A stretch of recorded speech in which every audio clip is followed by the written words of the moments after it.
आपने कभी सुना है? 14 लोक ये कोई कहानी नहीं, बल्कि एक गहरा आध्यात्मिक रहस्य है। हमारे ब्रह्मांड में कुल 14 लोक माने गए हैं, 7 ऊपर और 7 नीचे।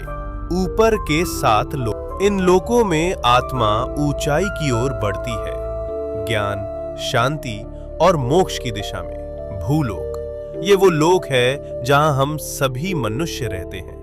इसे मृत्युलोक भी कहा जाता है, क्योंकि यहाँ जन्म और मृत्यु का चक्र चलता रहता है। भूवर लोक, ये लोक भूलोक और स्वर्ग लोक के बीच स्थित है। ये ऊर्जा रूपों का क्षेत्र है जो भौतिक और दिव्य लोकों को जोड़ता है। स्वर्ग लोक, देवताओं का लोक, जहां इंद्र और अन्य देवता निवास करते हैं। अच्छे कर्म करने वालों को मृत्यु के बाद इसी लोक में स्थान मिलता है, जहां सुख, संपत्ति और आनंद की अनुभूति होती है।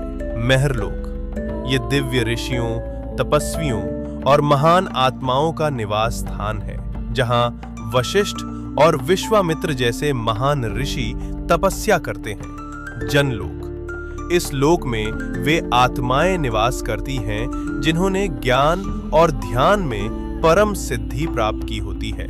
यहाँ के वासी ब्रह्मा जी की लीलाओं में लीन रहते हैं।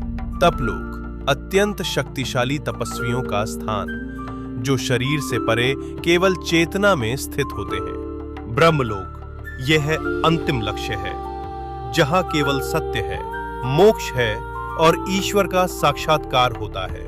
इन ऊर्ध्व लोकों में आत्मा का जाना मतलब है धीरे धीरे शुद्ध और जागरूक होना। अब बात करते हैं नीचे के 7 लोकों की।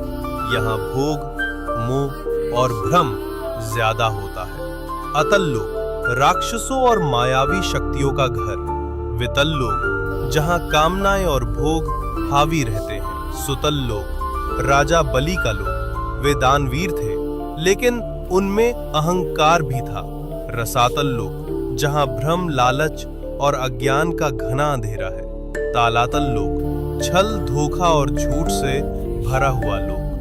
महातल लोक, जहां अंधकार और अहंकार का बोलबाला है। पाताल लोक, सबसे नीचे का लोक, तामसिक ऊर्जा और इच्छाओं का केंद्र।